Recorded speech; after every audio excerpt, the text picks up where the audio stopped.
Welcome back, YouTubers, to another Monday Night Raw review with us, the Dynamic Dudes, the British Fist. Ka-ching. I am Mr. Parkin, and this guy sitting next to me, he didn't have any monsters tonight, which may explain this. It's NJ. What's up? What's up, indeed? A very enthusiastic what's up there, NJ, which wasn't really what reflected the show tonight, was it? The show was relatively boring, and to be honest with you, it really didn't keep our interest tonight. I just need to get that off my chest straight away. The show to me was incredibly boring, and I just could not pay attention to a lot of the stuff that was going on in this show. Well, guys, it's one thing I've got to do. Had to be done. And guys, make sure you contact us in the links in the group box below. Oh, indeed, NJ, you remember your lines all the time, brother. So we got Over the Limit. This was the go-home show for Over the Limit. So we got Over the Limit coming this weekend. We opened up the show with, as we thought we would, with Triple H coming out talking about how Lesnar's legitimacy offended himself, the WWE, and people like The Undertaker, Shawn Michaels, etc. And talking about how Brock Lesnar, as soon as it got hard for him, he basically just quit. And then we have Paul Heyman coming out, of course, as we thought would happen. Well, the thing is, with Triple H open, yes, it got me going. It got me thinking, yes, the right person to open with, because he was scheduled to come here for this week, hype up what was going to be the future of this, especially getting Laurinaitis' place, because he does blame Laurinaitis for what's going on in the WWE at the moment. But the thing is, the crowd from here noticed how dead they were. Yes. They weren't really giving this Raw or Triple H's return a positive feeling. Even Heyman, same as the other week, there was nothing there. But I will say this now. The back and forth action between Laurinaitis, Triple H and Heyman I quite liked. I did like this. You had Heyman basically healing up, saying that Triple H was in breach of contract and that Brock Lesnar is suing the WWE, and Triple H basically says that Lesnar will be getting everything he deserves. This is basically going to be hyping up a match for SummerSlam, really, or for somewhere down the road, maybe even No Way Out. It's just like Laurinaitis. He brings up all these rules. You can't hit refs, you can't hit members of staff, blah, blah, blah. Now they're bringing lawsuit in. Not just one lawsuit, because Triple H did the awesome thing. He got in Heyman. And then Heyman, as Triple H was walking away, ending the segment quite happily. Heyman had to stop him, drag on a bit longer by saying there'll be a second lawsuit. Oh my gosh, the WWE is going to be out of business because these two lawsuits taking all the millions and millions away from the business and Triple H. I'll say what, they paid, what, $5 million for Lesnar to be there, so I imagine they're going to get sued, what, $3-4 million? Anyway, I thought it was a decent opener to the show. It's just a shame WWE couldn't really continue any of that momentum. One thing that did surprise me, actually, was the fact that CM Punk, the WWE Championship match, was not in any of the main segments of the show. You had the CM Punk and Santino versus Bryan and Rhodes tag match right after the break, and it's really funny how this CM Punk and Bryan feud is there on the card. It's not in an hour main event or a main event or anything, not on the main event of the show, even though it's the WWE Championship. It seemed like the World Heavyweight Championship was taking precedence over the WWE Championship tonight, didn't it? It looks at that way, because with this match, yes, it got the right people involved, hyped up a match, which was Punk and Daniel Bryan, but then there was the Santino and Cody Rhodes, so it kind of made me think, okay, this match, yes, it's prevented from being a singles match between the two that need to hype up for the pay-per-view, but it's kind of random and just not much meaning to it, apart from, I possibly think, because of what happens later in the show, Cody Rhodes needs a match at pay-per-view, so maybe they can do a random match up the hat, champion versus champion, because they both got no matches at the pay-per-view. It would seem that way, and that is one question I would ask, what are they going to make Rhodes do at the pay-per-view? A champion versus champion match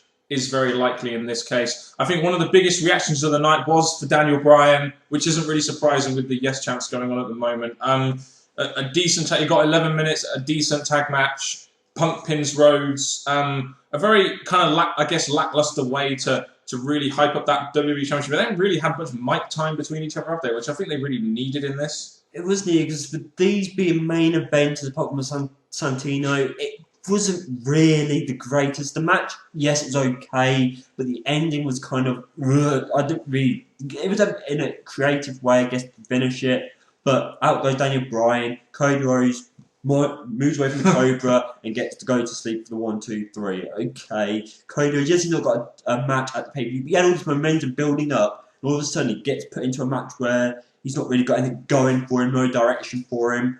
And I just think it's quite sad that it had to be Cody Rhodes to eat the pin. pretty much took the words right out of my mouth there. Another question for me is, why do they always continue to have the faces go over in these tag matches? But there we go. Alicia Fox versus Beth Phoenix was the Divas match for the night.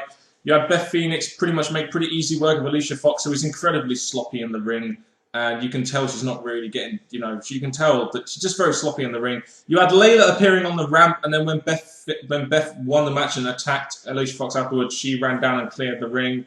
A decent segment to hype up a match between two, I'd say two good divas that could put on a good match over the limit. It will be a good match, but as long as Layla's match at the pay-per-view gets more time, because again, another match Layla's been in, it was a quick match, and the interaction between Layla and Beth Phoenix, all she did was run in the ring, do some move to Beth Phoenix, and out the ring finish. I know it's a Divas thing, not important, but I didn't really feel much from that. Not much like, oh, I'm looking forward to this match, but again, it just filler, and I'm just wondering what they're going to do at the pay-per-view to at least give this some interest. A little idea for WWE, give one of them mic.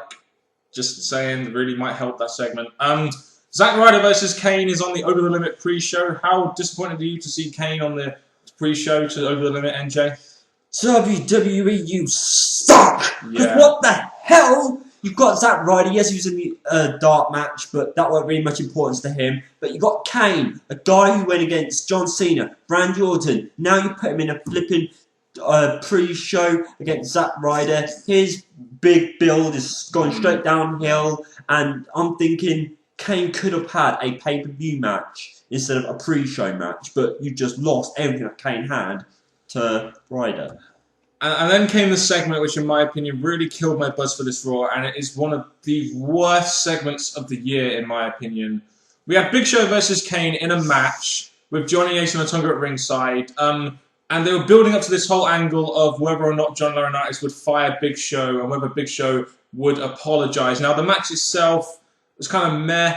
It was pretty quick, and you had Kane win with kind of a botched chokeslam after Johnny Ace gets on the mic. But it's just afterwards, when you had this whole thing between Big Show and John Laurinaitis, it went on for so long, and I just lost interest so quickly in this segment. It just went on and on and on, and it was awful to watch. Other than the time for this segment, the thing that screamed out to me, one, was it was the Our Main Event, and it was really not the right people who just got the Our Main Event. That's just basically Laurinaitis trying to still spotlight numerous times the show. Second thing is, again, Big Show should have never turned face, and this would not have happened because this would have saved Big Show's career. And the second thing is, when Laurinaitis was up the ramp walking away, he actually went on and then ended up firing Big Show, but Big Show went into tears, down on his knees, blah blah blah, and I don't think that's the end of Big Show. No, it's definitely not the end of Big Show. I have no idea why this was the Our Main Event on a go-home show to Over the Limit when Big Show isn't booked on the card, and Big Show's fired. I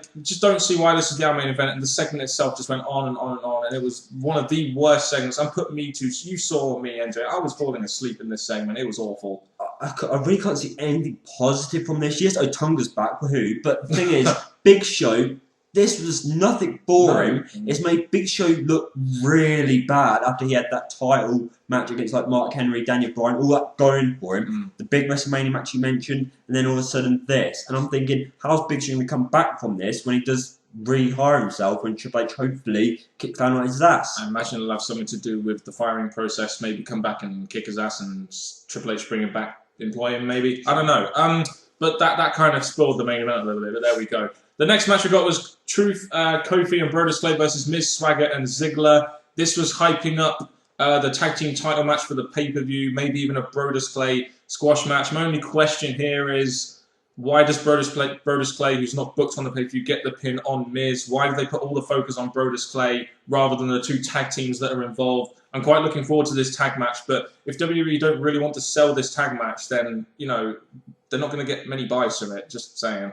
I'm glad that they had the involvement of people that's at the pay-per-view on Raw. But the thing is, I look at this match and I'm thinking the main focus of this match should be the tag team feud. And Brodus Clay should be there. Yeah, because you probably have a squash match at Over the Limit. But the focus should be on the tag team. So one of them should have got the pin on Miz. Sadly, because Miz should be doing better, but it's not going to happen for weeks and months or whatever it's going to be. So I'm kind of weird that they gave Brodus Clay, who's not even guaranteed a match at the pay-per-view yet, got the pin. But WWE's booking from this backwards on Raw, it's just been awful. So I weren't surprised. He'll probably get a filler match, so I don't know. I'm just trying to justify this, but there we go. Orton versus Chris Jericho.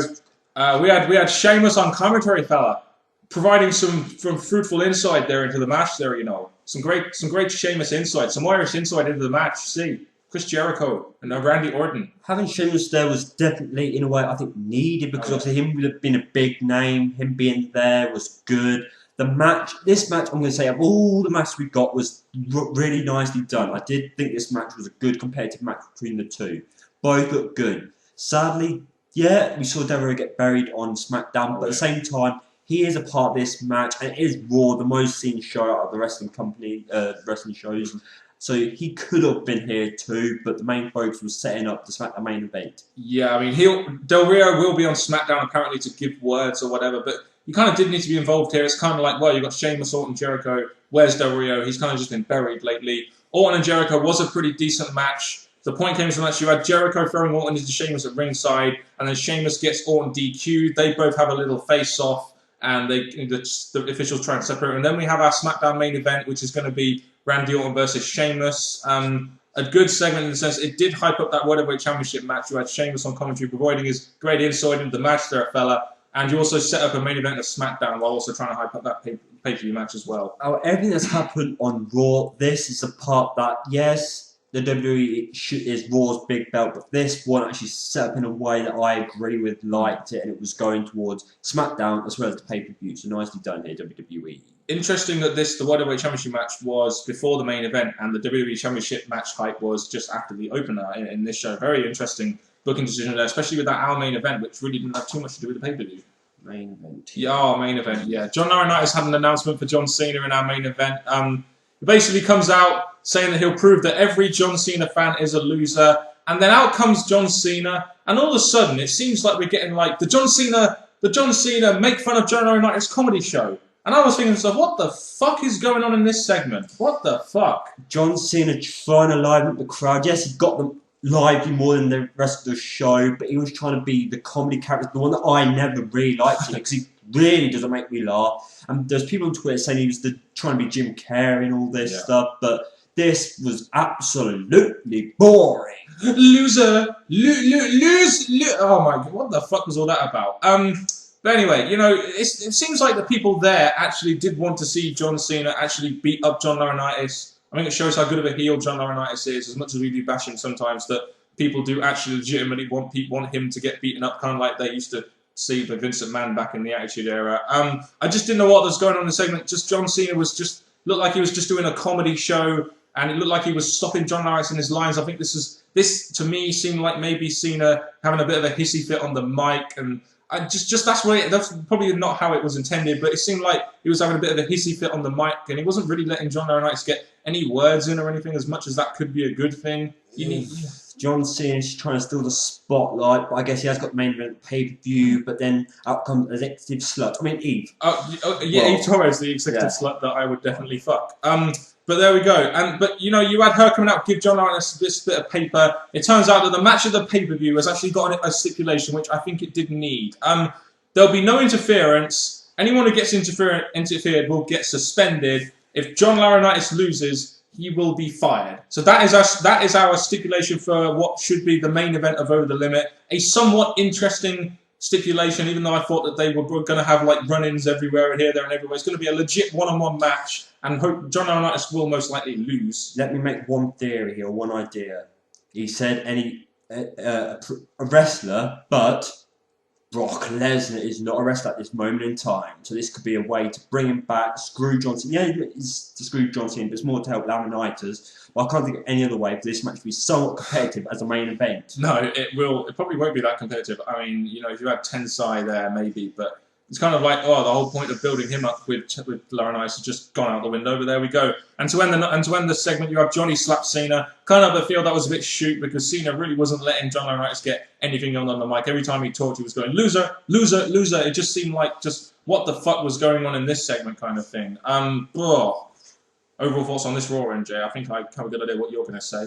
These guys don't know. The Terminator was seriously murder Raw because there was seriously nothing about this Raw that actually kept me entertained, kept me glued to I was more interested in what was going on Twitter, the complaints that was going on. All I can say is that most or some of the segments led to over the limit, maybe not in the best way possible because of the added in wrestlers.